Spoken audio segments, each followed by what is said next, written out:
Las políticas públicas son un conjunto de preceptos impuestos por el Estado que tienen como objetivo tratar los desajustes sociales ligados a aspectos del diario vivir, como por ejemplo la educación.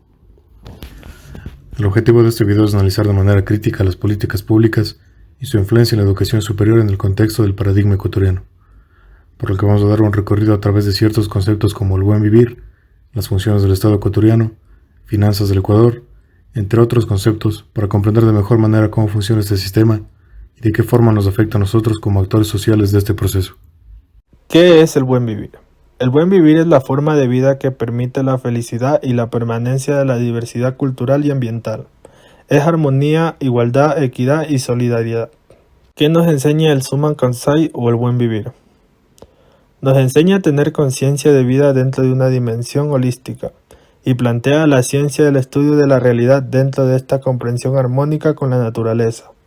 Dentro del mismo enfoque, el proceso de enseñanza-aprendizaje tiene como punto secular a la educación, la vigencia y la puesta en práctica. De esta forma podremos entender la vida y vivir la vida. Los 25 principios del buen vivir. Como ya sabemos, el Estado es constitucional, con derechos y justicia social, democrático, independiente y su soberanía radica en el pueblo. Entre los derechos del buen vivir tenemos agua y alimentación, comunicación e información, cultura y ciencia, educación, salud, trabajo y seguridad social. Constitucionalmente se establece que los objetivos del buen vivir son los siguientes: auspiciar la igualdad, mejorar la calidad de la vida de la población, garantizar los derechos de la naturaleza, la soberanía nacional, el trabajo estable, la vigencia de los derechos y sobre todo consolidar la transformación del Estado para el buen vivir. La gratuidad en la educación es un derecho fundamental al que todos los ecuatorianos debemos acceder. Exige que la educación sea reconocida como derecho humano.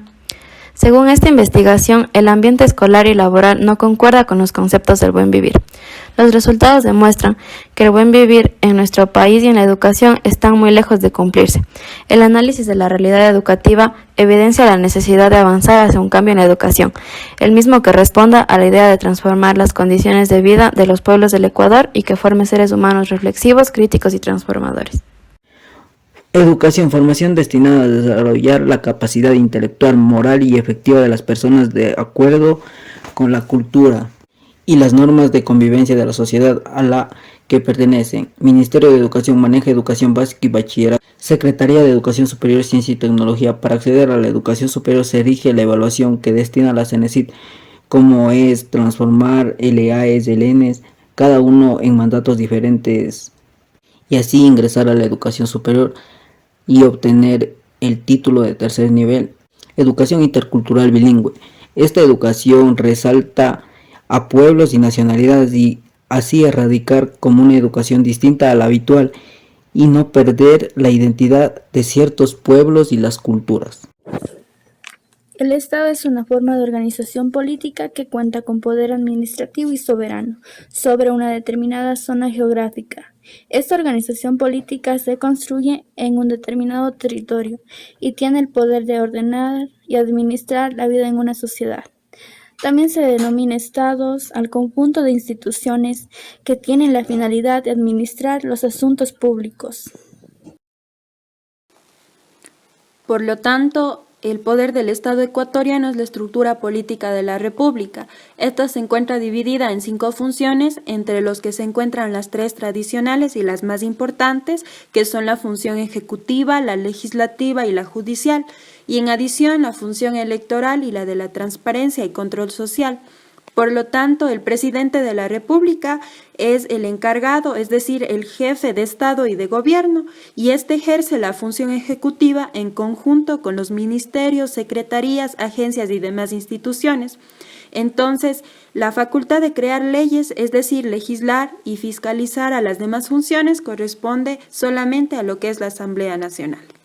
Muy buenos días, mi nombre es Joseph Sarango.